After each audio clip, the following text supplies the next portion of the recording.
நிஜமில்லை பார்க்கும் மனசே அதை வரையும்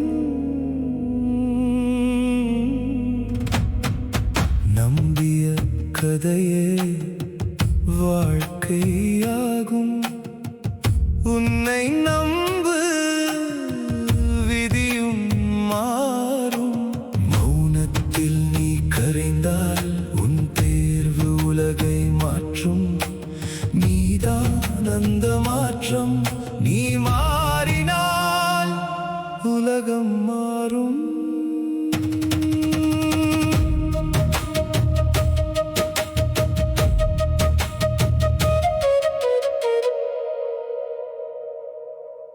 தினமும் காலையில எழுந்து எந்திர மாதிரி ஓடிட்டே இருக்கோமே, உண்மையிலேயே வாழ்க்கையனா இவ்வளவுதானா அப்படின்னு உங்களுக்கு என்னைக்காவது தோணி இருக்கா? ஆமா, நிறைய பேருக்கு அந்த ஃபீலிங் கண்டிப்பா இருக்கும். ஒரு நிமிடம் அப்படியே யோசிச்சு பாருங்க. நீங்க வாழ்றது உங்களுக்கான வாழ்க்கையா, இல்ல இந்த சூழ்நிலைகள் உங்களை வாழ வைக்கிற வாழ்க்கையா? கண்டிப்பா அது சூழ்நிலைகள் உருவாக்குற ஒரு அழுத்தம் தான். பணம், மன அழுத்தம், எங்க பார்த்தாலும் சண்டை. கரெக்ட். இன்னைக்கு உலகம் ஒரு பெரிய குழப்பத்துல இருக்கு. நம்ம எல்லாரும் ஏதோ ஒரு தீர்வை தேடி ஓடிட்டு இருக்கோம். ஆனா நம்ம தேடுற இடம் தப்பு இல்ல, வெளியில தேடிட்டு இருக்கோம். அத பத்தி தான் இன்னைக்கு நாம ரொம்ப ஆழமா அலச போறோம். அமித் கோஸ்வாமி எழுதின how quantum activism can save civilisation அப்படிங்கிற ஒரு அற்புதமான புத்தகத்தை பத்தி தான் இன்னைக்கு நம்மளோட விவாதம். ரொம்ப சுவாரஸ்யமான புத்தகம் இது. எப்படி சில மனிதர்கள் தங்களை உள்ளுக்குள்ள மாத்திக்கிட்டா இந்த ஒட்டுமொத்த மனித குலமே மாறும் அப்படிங்கறத பத்தினா ஒரு ஆழமான தேடல் தான் இது. இது கேட்கறதுக்கு ரொம்ப ஆச்சரியமா இருக்கலாம்.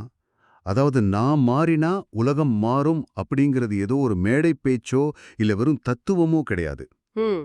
இதுக்கு பின்னாடி ஒரு பிரம்மாண்டமான அறிவியல் இருக்கு. இன்னைக்கு உலகத்துல எங்க பார்த்தாலும் ஒரு குழப்பம் இருக்கு இல்லையா? பொருளாதாரம் வீழ்ச்சி பத்தின பயம், தீர்க்க முடியாத மன அழுத்தம், வன்முறை, காலநிலை மாற்றம்னு நாலா பக்கமும் பிரச்சனைகள். ஆமா, நிம்மதியே இல்லாத ஒரு சூழ்நிலை தான் இருக்கு. கரெக்ட். இதுக்கெல்லாம் என்ன அடிப்படை காரணம்னு நாம தேடி போனா அது ஒரு குறிப்பிட்ட இடத்துல போய் நிற்கும். அதைத்தான் பொருள் முதல்வாதம், அதாவது மெட்டீரியலிசம் அப்படின்னு சொல்றோம். ஒரு நிமிஷம், பொருள் முதல்வாதம்னா பணத்து மேல இருக்கிற ஆசைய சொல்றீங்களா, இல்ல அதுக்கு வேற ஏதாவது ஆழமான அர்த்தம் இருக்கா? பணத்து மேல இருக்கிற ஆசை அதோட ஒரு சின்ன வெளிப்பாடு தான். ஆனா அறிவியல் ரீதியா பொருள் முதல்வாதம் அப்படிங்கிறது ஒரு தவறான பார்வை. அதாவது இந்த உலகத்துல பொருட்கள் மட்டும்தான் உண்மை, மனிதர்கள் எல்லாரும் வெறும் உயிரியல் இயந்திரங்கள். ஓஹோ. நம்ம மூளைங்கிற கம்ப்யூட்டர்ல இருந்து தான் உணர்வுகள் வருது. அதனால வெளியில இருக்கிற பொருட்களை எவ்வளவு தூரம் நம்ம சொந்தமாக்கிக்கிறோமோ அதுதான் உண்மையான வெற்றி அப்படின்னு ஒரு கருத்தை பல 100 வருஷமா நம்ம ஆழமா நம்பிட்டு இருக்கோம். புரியுது. உணர்வுகளுக்கும் மனிதனோட ஆழமான அர்த்தமான வாழ்க்கைக்கும் இங்கே எந்த இடமும் இல்லைன்னு நினைக்கிற இந்த மனநிலை தான் இன்னைக்கு உலகத்துல இருக்கிற அத்தனை மோதல்களுக்கும் ஆணி வேர். இது ஆன்மீகத்துக்கும் கண்மூடித்தனமான பொருளாசைக்கும் நடுவுல நடக்கிற ஒரு பெரிய போர். நீங்க சொல்றதை கேட்கும்போது எனக்கு ஒரு விஷயம் தோணுது.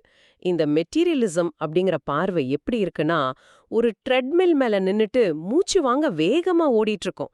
நிறைய காசு சம்பாதிக்கிறோம், பெரிய வீடு வாங்குறோம், ஆனா உள்ளுக்குள்ள ஒரு வெறுமை. எக்ஸாக்ட்லி. ஏன் நான் சேர வேண்டிய இடத்துக்கு இன்னும் போகல, இன்னும் இங்கேயே இருக்கேன்னு நாமளே நம்ம மேல கோவப்படுற மாதிரி இருக்கு இல்லையா? ஓடுறோம், ஆனா மனதளவுல எங்கேயும் போய் சேரல. அப்போ அர்த்தமே இல்லாத இந்த சக்கரத்துல இருந்து நம்ம எப்படி வெளியே வர்றது? அந்த சக்கரத்திலிருந்து வெளியே வரணும்னா முதல்ல இந்த உலகம் உண்மையிலே எப்படி இயங்குது அப்படிங்கிற அறிவியலை நாம புரிஞ்சுக்கணும். இத்தனை நாளா பழைய அறிவியல் நமக்கு என்ன சொல்லி கொடுத்துருக்கு? அணுக்கள் சேர்ந்து மூலக்கூறுகள் ஆகுது, அது சேர்ந்து செல்கள் ஆகுது, செல்கள் சேர்ந்து மூளை ஆகுது. அந்த மூளையில இருக்கிற ரசாயன மாற்றங்கள்ல இருந்து தான் நமது உணர்வு நிலை, அதாவது கான்ஷியஸ்னஸ் உருவாகுதுன்னு நினைச்சிட்டு இருக்கோம். ஆனா குவாண்டம் இயற்பியல் இது அப்படியே தலைகீழ்னு சொல்லுது. மூளையிலிருந்து உணர்வு வரல, உணர்வுல தான் எல்லாமே வருது. ஒரு நிமிஷம் இருங்க, இதை நான் கொஞ்சம் தடுத்து நிறுத்த விரும்புறேன். ஏன்னா இது ரொம்ப பெரிய ஸ்டேட்மெண்ட். பொருட்கள் எல்லாம் சேர்ந்து உணர்வை உருவாக்கல, உணர்வு தான் பொருட்களை உருவாக்குதா? ஆமா, கண்டிப்பா. இது எப்படி அறிவியல் பூர்வமா நிரூபிக்கிறாங்க? இதுக்கு ஏதாவது எளிமையான உதாரணம் சொல்ல முடியுமா? நிச்சயமா சொல்லலாம். குவாண்டம் இயற்பியல்ல ரொம்ப பிரபலமான ஒரு விஷயம் இருக்கு. அதாவது உற்றுநோக்குபவரின் விளைவு அப்படின்னு சொல்றாங்க. ஓ, அதாவது நாம பாக்குற வரைக்கும் அது எல்லாமே வெறும் சாத்தியங்கள் தான். நம்ம எப்போ அதை கவனிக்கிறோமோ அப்போ அது நிஜமா மாறுது, அப்படிதானே? மிகச்சரி. இந்த பிரபஞ்சத்துல எல்லாமே, நாமளும் சரி நம்மை சுத்தி இருக்கிற பொருட்களும் சரி, அடிப்படையில வெறும் சாத்தியங்கள் தான். அந்த அலையலையான சாத்தியங்கள்ல இருந்து ஒன்றை மட்டும் தேர்ந்தெடுத்து நாம தான் நிஜமாக்குறோம். இது கேட்கவே ரொம்ப ஆச்சரியமா இருக்கு. நம்ம உணர்வு நிலை தான் எதை நிஜமாக்கணும்னு முடிவு பண்ணுது. பொருட்கள் உணர்வை உருவாக்கவில்லை, உணர்வு தான் பொருட்களுக்கான சாத்தியங்களே உருவாக்குகிறது. இருங்க, எனக்கு இங்கே ஒரு சின்ன முரண்பாடு தெரியுது. இது கேட்க அந்த தி சீக்ரெட் புத்தகம் இல்லனா லா ஆஃப் அட்ராக்ஷன் மாதிரி இருக்கே. என்னோட உணர்வு நிலை தான் யதார்த்தத்தை உருவாக்குதுன்னா, நான் இப்போ ரோட்ல போயிட்டு இருக்கேன். முன்னாடி டிராஃபிக் சிக்னல் சிவப்புல இருக்கு. ம் நான் அதை பார்த்துட்டு இது பச்சையா மாறணும்னு நினைச்சா உடனே மாறிடுவான். நான் நினைக்கிறதெல்லாம் நடந்துடுமா? அப்ப ஏன் என் வாழ்க்கையில எனக்கு பிடிச்சதெல்லாம் நடக்க மாட்டேங்குது? இது ஒரு அருமையான கேள்வி. நிறைய பேருக்கு இந்த இடத்துல தான் பெரிய குழப்பம் வருது. நீங்க சிக்னலை மாத்தணும்னு நினைக்கிறதோ இல்ல எனக்கு ஒரு பெரிய கார் வேணும்னு நினைக்கிறதோ உங்களோட சாதாரண ஈகோ அல்லது சுயநல மனம். ஓ, ஈகோ வேற, உணர்வு நிலை வேறயா? ஆமா, நம்மளோட ஈகோவால குவாண்டம் சாத்தியங்கள்ல இருந்து எதையும் தேர்ந்தெடுக்க முடியாது. ஏன்னா ஈகோங்கிறது உங்க பழைய பழக்கங்களால சமூகத்தோட எதிர்பார்ப்புகளால உருவான ஒரு சின்ன வட்டம். அது எப்போதுமே தனக்கு என்ன லாபம்னு மட்டும்தான் யோசிக்கும். ஆனா யதார்த்தத்தை உருவாக்கும் அந்த உணர்வு நிலை வேற. அப்போ அது என்ன உணர்வு நிலை? நாம் எல்லாரும் ஒன்றோடு ஒன்று இணைக்கப்பட்ட ஒரு பிரம்மஞ்ச உணர்வு நிலையில இருக்கோம். ஹையர் கான்சியஸ்னஸ்னு சொல்லலாம். நீங்க, நான், இந்த இயற்கை எல்லாமே அந்த ஆழமான ஒற்றை உணர்வுல இணைக்கப்பட்டிருக்கோம். அங்கிருந்து அந்த ஆழத்திலிருந்து எடுக்கப்படும் முடிவுகள் தான் யதார்த்தத்தை உருவாக்குகிறது. சூப்பர். இதற்கு பேர் தான் டவுன்வர்ட் காசேஷன், அதாவது மேலிருந்து வரும் காரணம். ஈகோ எடுக்கிற முடிவுகள் வெறும் சலசலப்பு தான். ஆனா அந்த ஆழமான பிரபஞ்ச உணர்வோடு இணைந்து நாம ஒரு விஷயத்தை தேர்ந்தெடுக்கும் போது அது ஒட்டுமொத்த யதார்த்தத்தையும் மாத்துது. நமது வாழ்க்கை இவ்ளோ சலிப்பாகவும் ஒரே மாதிரியாகவும் கஷ்டங்கள் நிறைந்ததாகவும் இருக்கு. தினமும் காலையில எந்திரிச்சா அதே கோபம், அதே பயம், இதுல எந்த பிரபஞ்ச உணர்வும் இருக்கிற மாதிரி தெரியலையே. ஏன்னா நாம அந்த பிரபஞ்ச உணர்வோடு நேரடியா தொடர்புல இல்ல. ஏன் இல்ல? நாம நமது கண்டிஷனிங், அதாவது பழக்க வழக்கங்கள்ல ரொம்ப ஆழமா சிக்கி கிடக்கிறோம். ஒரு விஷயம் நடந்தா அதுக்கு இப்படிதான் ரியாக்ட் பண்ணணும்னு நம்ம மூளை ஏற்கனவே ஒரு பாதையை உருவாக்கி வச்சிருக்கு. உதாரணத்துக்கு, யாராவது உங்களை விமர்சனம் செஞ்சா உடனே கோவப்படுறது, இல்லைன்னா ஒதுங்கி போறது. ஆமா, அது தானாவே வந்துரும். கரெக்ட். இது எல்லாமே பழைய நினைவுகள், பழைய காயங்கள் மூலமா உருவான ஒரு ஆட்டோமேட்டிக் ரெஸ்பான்ஸ். நாம வாழ்ந்துட்டு இருக்கிறது ஒரு ரியாக்ஷன் லைஃப். இதுல எந்த ஒரு புதுமையும் இல்ல. பழைய ரெக்கார்டையே திரும்ப திரும்ப போட்டுட்டு இருக்கோம். அதாவது நம்ம எல்லாருமே ஒரு ஆட்டோ பைலட் மோட்ல வண்டியை ஓட்டிட்டு இருக்கோம். யாராவது நம்ம கோவப்படுத்தினா உடனே கத்துறது. இதுக்கு நான் எந்த சுய விருப்பத்தையும் பயன்படுத்துறது இல்ல. அதுவா நடக்குது. அப்போ அந்த பழக்கத்தோட பாதையிலிருந்து எப்படி வெளியே வருது? அங்கதான் நமக்கு கொடுக்கப்பட்டிருக்கிற சுதந்திரமான சுய விருப்பம், அதாவது ஃப்ரீ வில் பயன்படுது. இந்த பழைய பழக்கங்களை எல்லாம் உடைச்சு ஒரு புதிய பாதையை தேர்ந்தெடுக்கும் சக்தி நமக்குள்ள ஒளிஞ்சிருக்கு. ஓஹோ. இததான் குவாண்டம் பாய்ச்சல் அப்படின்னு சொல்றாங்க. Quantum leaf. குவாண்டம் பாய்ச்சல்னா கொஞ்சம் கொஞ்சமா படிப்படியா நடக்கிற விஷயம் இல்ல. ஒரே நொடியில எந்த முன்னறிவிப்பும் இல்லாம நிகழும் ஒரு துண்டிப்பு. அதாவது இத நான் பள்ளிக்கூடத்துல படிச்ச குவாண்டம் அறிவியலோட ஒப்பிட்டு பார்க்கலாமா? ஒரு எலக்ட்ரான் நியூக்ளியஸை சுத்தி வரும்போது நடுவுல எந்த பாதையும் கடக்காம ஒரு வட்ட பாதையில இருந்து இன்னொரு வட்ட பாதைக்கு திடீர்னு ஜம்ப் ஆகும். ஆமா, அதேதான். அதத்தான் குவாண்டம் ஜம்ப்னு சொல்லுவாங்க. அந்த மாதிரி நாமளும் பழைய கோபக்கார சலிப்பான வட்டத்துல இருந்து திடீர்னு ஒரு புது அமைதியான வட்டத்துக்கு குதிக்கிறது தான் நீங்க சொல்ற குவாண்டம் பாய்ச்சல், சரியா? ஆனா நிஜ வாழ்க்கையில பழக்கங்களை மாத்துறது ரொம்ப கஷ்டமாச்சே. சும்மா மனக்கட்டுப்பாட்டால நான் இன்னைக்கு கோபப்பட மாட்டேன்னு நினைச்சா மட்டும் இதை செஞ்சிட முடியுமா? வெறும் மனக்கட்டுப்பாட்டாலோ தொடர்ச்சியான போராட்டத்தாலோ இது கண்டிப்பா வராது. அப்படியா? ஆமா. ஏன்னா நீங்க மனக்கட்டுப்பாட்டை பயன்படுத்தும் போது உங்களோட ஈகோ தான் அந்த போராட்டத்தை செய்யுது. ஈகோவால ஈகோ அழிக்க முடியாது. அப்புறம் எப்படி இந்த திடீர் விழிப்புணர்வு சாத்தியமாகும்? நம்ம சிந்தனைகளுக்கு நடுவுல உள்ள இடைவெளியை கவனிக்கும் போது தான் அது நடக்கும். அந்த கேப்னு சொல்லுவோம்ல, அது. ஒரு எண்ணம் வருது, அது முடியுது, அடுத்த எண்ணம் வருது. இந்த இரண்டு எண்ணங்களுக்கு நடுவுல ஒரு சின்ன அமைதியான இடைவெளி இருக்கு இல்லையா? இருக்கு. அந்த இடைவெளியில உங்களோட ஈகோவோ பழைய பழக்கங்களோ இல்ல. அங்கதான் பிரபஞ்ச உணர்வு நமக்காக காத்துட்டு இருக்கு. அந்த இடைவெளியிலிருந்து நீங்க எடுக்கிற முடிவுதான் உண்மையான சுய விருப்பம். சரி, இதெல்லாம் கேட்க ரொம்ப தத்துவார்த்தமா இருக்கு.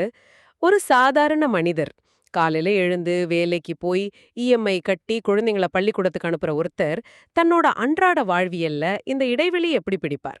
இந்த தத்துவங்களெல்லாம் எப்படி பயன்படுத்துவது? இதுக்கு ஏதாவது பிராக்டிக்கலான வழி இருக்கா? நிச்சயமா இருக்கு. அமித் கோஸ்வாமி இதுக்கு ஒரு அருமையான வழிமுறையை சொல்றாரு. அதுக்கு பேரு 2B2B. இது ஒரு வாழ்வியல் முறை. மேலை நாடுகளை பார்த்தீங்கன்னா எப்போதுமே செயல்ல, அதாவது 222 அதுல அதிக கவனம் செலுத்துவாங்க. எப்ப பார்த்தாலும் ஏதாவது ஒரு வேலை செஞ்சுக்கிட்டே இருக்கணும், பிஸியா இருக்கிறது தான் பெருமைன்னு நினைப்பாங்க. ஆமா, நாமளும் இப்போ அப்படிதான் மாறிட்டு இருக்கோம். கரெக்ட். ஆனா மறுபக்கம் கீழே நாடுகள் வெறும் அமைதிய, அதாவது பீய போதிக்குது. தியானம் பண்ணுங்க, உலக ஆசைகளை விட்டுட்டு அமைதியா இருங்கன்னு சொல்லுது. ஆனா உண்மையான படைப்பாற்றல் அப்படிங்கிறது இது ரெண்டுக்கும் நடுவுல தான் இருக்கு. ஓ, பேலன்ஸ் பண்ண சொல்றீங்களா? ஆமா, நாம ஒரு இலக்குக்காக கடுமையா உழைக்க வேண்டும், அதுதான் டூ. அதுக்கப்புறம் அதை அப்படியே விட்டுட்டு முழுமையாக ஓய்வெடுக்க வேண்டும், அதுதான் பி. அந்த ஓய்வுல நாம மனசை தளர்த்தி ஒண்ணுமே செய்யாத போது நமக்கான புதிய ஐடியாக்கள், புதிய தீர்வுகள் குவாண்டம் பாய்ச்சலா உள்ளிருந்து பிறக்கும். ஆஹா, இது எனக்கு ரொம்ப நல்ல கனெக்ட் ஆகுது. இப்ப பாருங்க, ஏதாவது ஒரு பாட்டோட வரியையோ இல்ல ஒருத்தரோட பேரையோ ஞாபகப்படுத்த ரொம்ப நேரமா மண்டைய உடைச்சிட்டு இருப்போம். என்ன பேரதுன்னு யோசிப்போம், மூளையை கசக்குவோம். அதான் அந்த டூ. ஆமா, சரியா சொன்னீங்க. ஆனா ஞாபகமே வராது. சரி போடா அப்படின்னு விட்டுட்டு ரொம்ப ரிலாக்ஸ்டா ஷவர்ல குளிக்கும் போதோ இல்ல பால்கனில நின்னு காஃபி குடிக்கும் போதோ அதான் அந்த பி. திடீர்னு எந்த முயற்சியும் இல்லாம மின்னல் மாதிரி அந்த பேர் ஞாபகம் வருமே, அதுதானே இது. அந்த ரிலாக்ஸ்டான மனநிலை தான் அந்த இடைவெளியா. மிகச்சரியாக சொன்னீர்கள். அதுதான் குவாண்டம் படைப்பாற்றல் வேலை செய்யும் விதம். நாம ஓய்வா இருக்கும்போது நமது மனம் பிரபஞ்ச உணர்வோடு எளிதாக இணைகிறது. இதை வெறும் பாட்டு வரியை ஞாபகப்படுத்துறதுக்கு மட்டும் இல்ல, அன்றாட வாழ்க்கையில பெரிய உணர்வுபூர்வமான பிரச்சனைகளுக்கும் பயன்படுத்த வேணும். அதேபடி உதாரணத்துக்கு, வீட்ல உங்களோட துணை ஏதாவது சொல்லி உங்களுக்கு பயங்கரமா கோபம் வருதுன்னு வச்சுக்குவோம். உடனே பழைய பழக்கத்தின்படி வார்த்தையை விடாம அந்த எண்ணத்துக்கும் உங்களோட செயலுக்கும் நடுவுல உள்ள அந்த சின்ன இடைவெளியை கவனிக்க பழகணும். எனக்கு கோபம் வருது, ஆனா நான் இப்ப கத்தப் போறதில்லன்னு அந்த ஒரு நொடி ஓய்வு எடுக்கும்போது அங்க ஒரு குவாண்டம் பாய்ச்சல் நடக்கும். அதாவது என்னோட பழைய பழக்கங்கள் என்னை கோபப்படச் சொன்னாலும் அந்த இடைவெளியை பயன்படுத்தி இல்ல நான் இப்போ அன்பா பேச போறேன்னு நான் முன்கூட்டியே முடிவு பண்ணி என் மூளையில ஒரு புது பாதையை உருவாக்குறேன். எக்ஸாக்ட்லி. நான் பழைய கோபக்கார நியூரான்களுக்கு சாப்பாடு போடுறத நிறுத்திட்டு அன்பான ஒரு புதிய நியூரான் பாதையை உருவாக்குறேன். இது ஒவ்வொரு முறையும் நான் முழு விழிப்புணர்வோடு செய்யும் ஒரு தேர்வு. இது ரொம்ப பிராக்டிக்கலா இருக்கு. 100க்கு 100 உண்மை. இப்படி ஒவ்வொரு முறையும் நீங்க அந்த இடைவெளியிலிருந்து ஒரு புதிய அன்பான முடிவு எடுக்கும்போது உங்களை நீங்களே மாத்தி அமைக்கிறீங்க. சரி, தனிப்பட்ட அளவுல என் மூளைய நான் மாத்திக்கிட்டேன். ஆனா இப்படிப்பட்ட சிறு சிறு மாற்றங்கள், நான் என் வீட்ல பண்ற மாற்றம், என் ஆபீஸ்ல பண்ற மாற்றம், இது எப்படி ஒட்டுமொத்த சமுதாயத்தையும் உலகத்தையும் மாத்துற அளவுக்கு பெருசாகும்? உலகத்துல நடக்கிற போரையும் பொருளாதார பிரச்சனையும் என்னோட இந்த சின்ன தனிப்பட்ட மாற்றம் எப்படி பாதிக்கும்? இதத்தான் கோஸ்வாமி குவாண்டம் ஆக்டிவிசம் அப்படின்னு சொல்றாரு. வழக்கமா சமூக செயல்பாட்டாளர்கள் என்ன பண்ணுவாங்க? வெளியில இருக்கிற உலகத்தை மட்டும் மாத்த போராடுவாங்க. நான் சரியா இருக்கேன், இந்த அரசாங்கம் தான் தப்பு, இந்த சிஸ்டம் தான் தப்புன்னு வெளியில கோவப்படுவாங்க. ஆமா, எப்பவுமே மத்தவங்கள குறை சொல்றது. ஆனா குவாண்டம் ஆக்டிவிசம் அப்படிங்கிறது தன்னை ஆழமாக மாற்றிக்கொண்டே இந்த உலகத்தையும் மாற்றுவது. ஏன்னா யதார்த்தத்தை உருவாக்குறதே உணர்வு நிலைதான்னு நம்ம ஏற்கனவே பார்த்துட்டோம். இது நம்ம செய்யும் வேலையிலேயே காட்டலாம். கர்மயோகம் கேள்விப்பட்டிருப்பீங்களே? கர்மயோகம்னா எனக்கு என்ன தோணுதுன்னா, அதுக்காக நான் ஐடி வேலையை விட்டுட்டு இமயமலைக்கு போகணும்னு அவசியம் இல்லை. நான் என்ன வேலை செஞ்சாலும் சரி, அது ஒரு ஐடி ப்ராஜெக்டா இருக்கலாம், இல்ல நான் ஒரு டாக்டரா இருக்கலாம், அந்த வேலைய வெறும் லாபத்துக்காகவோ மாச சம்பளத்துக்காகவோ மட்டும் செய்யாம அதுக்குள்ள ஒரு ஆழமான அர்த்தத்தை கொண்டு வர்றது. ஆமா, மீனிங் அண்ட் வேல்யூஸ். என் சக ஊழியர்களிடம் நிபந்தனையற்ற அன்பு காட்டுறது, எல்லாரையும் இணைக்கிற அந்த பிரபஞ்ச உணர்விலிருந்து என்னோட தினசரி ஆபீஸ் வேலையை செஞ்சாலே அதுதான் கர்ம யோகம், அதுதான் குவாண்டம் ஆக்டிவிசம். நான் சரியா புரிஞ்சுக்கிட்டேனா? ரொம்ப துல்லியமா உள்வாங்கியிருக்கீங்க. இததான் ஆன்மீக பொருளாதாரம் அப்படின்னு சொல்றோம், ஸ்பிரிச்சுவல் எக்கனாமிக்ஸ். நிறைய பேருக்கு ஆன்மீகம்னா பணத்தை வெறுக்கிறது அப்படிங்கிற ஒரு தப்பான எண்ணம் இருக்கு. ஆனா அது உண்மை இல்ல. அப்போ பணம் முக்கியம் தானா? கண்டிப்பா. பொருள் மற்றும் பணம், அதாவது ஒரு நல்ல வீடு, தரமான உணவு, வாகனம், இதெல்லாம் மனிதனுக்கு அத்தியாவசிய தேவைதான். கிராஸ் நீட்ஸ்ன்னு சொல்லுவோம், அதை யாரும் மறுக்க முடியாது. ஆனா அதோட சேர்த்து மகிழ்ச்சி, அன்பு, நம்ம வாழ்க்கைக்கு ஒரு அர்த்தம், இது போன்ற நுட்பமான தேவைகளுக்கும் நாம் சரிசமமான முக்கியத்துவம் கொடுக்க வேண்டும். புரியுது. பணத்தை மட்டுமே தேடி ஓடுறது ஒரு கட்டத்துல எப்படிப்பட்ட பெரிய பணக்காரனுக்கும் ஒரு வெற்றிடத்தை உருவாக்கும். இரண்டு தேவைகளையும் பேலன்ஸ் செய்வதுதான் சரியான வாழ்க்கை. அந்த பேலன்ஸ் ஒவ்வொரு தனி மனிதனுக்கும் வரும்போது அது உலக பொருளாதாரத்தையே சமநிலைக்கு கொண்டு வரும். வெளிப்புற தேவைகளுக்காக உழைக்கிற அதே நேரத்துல உள்மனசின் தேவைகளுக்கும் மதிப்பு கொடுக்கணும். ரொம்ப தெளிவா இருக்கு. ஆனா எனக்கு இப்போ ஒரு பெரிய கேள்வி வருது. நான் ஒரு சாதாரண ஆள். ஏதோ என்னால முடிஞ்ச அளவுக்கு அன்பா இருக்கேன். என் மூளையில புதுசா பாசிட்டிவ் சுற்றுகளை உருவாக்குறேன். இதனால எப்படி உலக அளவுல இருக்கிற தீவிரவாதமோ இல்ல பொருளாதார ஏற்றத்தாழ்வோ மாறும் அப்படிங்கிற கேள்வி எனக்கு கேட்டுக்கிட்டு இருக்கிறவங்களுக்கும் இப்ப தோணி இருக்கும். இது ரொம்ப நியாயமான கேள்வி. ஏன் வீட்டுக்குள்ள நான் மாறினா எப்படி ஒட்டுமொத்த மனித குலமும் மாறும்? இதுக்கு ஏதாவது அறிவியல் பூர்வமான விளக்கம் இருக்கா? இருக்கு. இதுதான் இந்த புத்தகத்தோட மிக பிரமாண்டமான ஒரு பகுதி. நாம் நமது மூளையில் அன்பையும் விழிப்புணர்வையும் புதிய சுற்றுகளா உருவாக்கும்போது அந்த மாற்றம் நமக்குள் மட்டும் தங்கிவிடுவதில்லை. அப்போ வேற எங்க போகும்? மார்ஃபோஜெனடிக் ஃபீல்ட்ஸ் அப்படின்னு ஒரு விஷயம் இருக்கு. இத ரூபர்ட் ஷெல்ட்ரிக் போன்ற அறிவியலாளர்களும் கோஸ்வாமியும் ரொம்ப ஆழமா விவாதிக்கிறாங்க. இந்த ஃபீல்ட்ஸ் அப்படிங்கிறது கண்ணுக்கு தெரியாத ஒரு கூட்டு வலைப்பின்னல். எல்லா மனிதர்களின் உணர்வுகளும் உயிரியல் தகவல்களும் இந்த வலைப்பின்னல்ல தான் பதிவாகிருக்கு. கண்ணுக்கு தெரியாத வலைப்பின்னல். ஒரு நிமிஷம். அப்போ இது நம்ம கம்ப்யூட்டர்ல பயன்படுத்துற கிளவுட் ஸ்டோரேஜ் மாதிரி வச்சுக்கலாமா? என்னோட போன்ல நான் ஒரு ஆப்பை அப்டேட் பண்ணா அது கிளவுட்ல போய் சேவ் ஆகுது.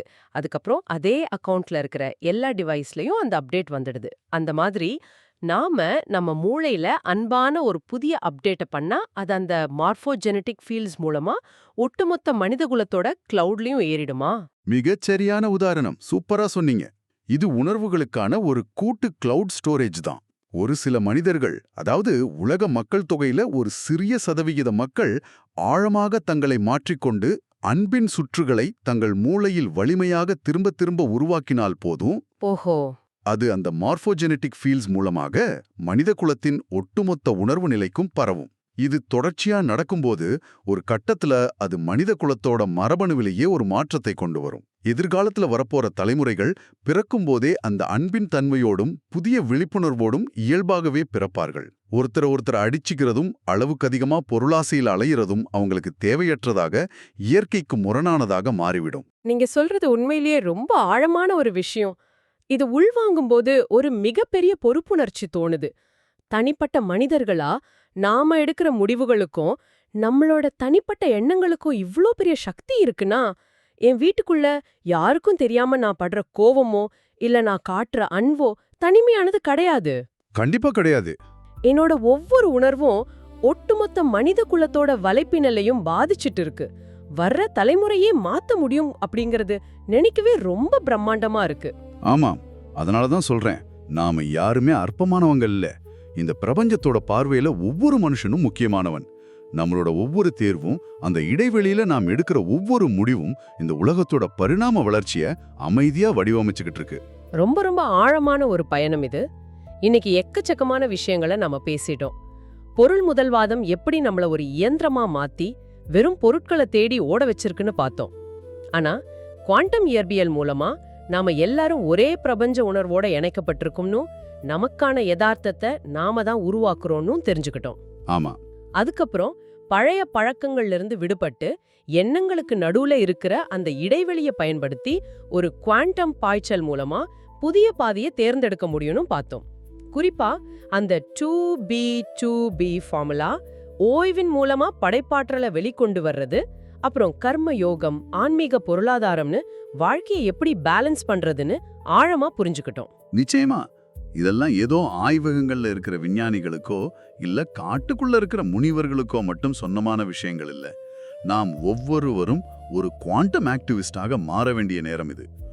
உங்களோட ஒரு சின்ன விழிப்புணர்வு உலகத்தின் மிகப்பெரிய மாற்றத்துக்கான முதல் புள்ளி. மிக அருமை. இப்போ இந்த தேடலை கேட்டுக்கிட்டு இருக்கிற உங்ககிட்ட ஒரு விஷயத்த சொல்லி இதை நிறைவு செய்ய விரும்புறேன். நான் மாறினா உலகம் மாறும் அப்படிங்கிறது இனிமேல் வெறும் வார்த்தை இல்லை. அது உங்களோட ஒவ்வொரு அணுவுக்கும் பின்னாடி இருக்கிற அறிவியல். இன்னைக்கு இந்த நிமிஷம் உங்களுக்கு பழக்கமான அந்த கோபத்துக்கோ இல்ல விரக்திக்கோ பதிலா அந்த ஒரு நொடி இடைவெளியில அன்பை கொடுக்கணும்னு நீங்க எடுக்கிற ஒரு சின்ன முடிவு ஒட்டுமொத்த மனித குலத்தோட எதிர்காலத்தை எங்கேயோ ஒரு மூலையில அமைதியா மாத்தி அமைச்சிட்டு இருக்குன்னு வச்சுக்குவோம். அடுத்த முறை உங்க வாழ்க்கையில ஒரு சவாலான சூழல் வரும்போது ஆட்டோமேட்டிக்கா வர்ற கோபமா இல்ல விழிப்புணர்வான அன்பா உங்க முடிவு என்னவா இருக்கும்? கொஞ்சம் யோசிச்சு பாருங்க.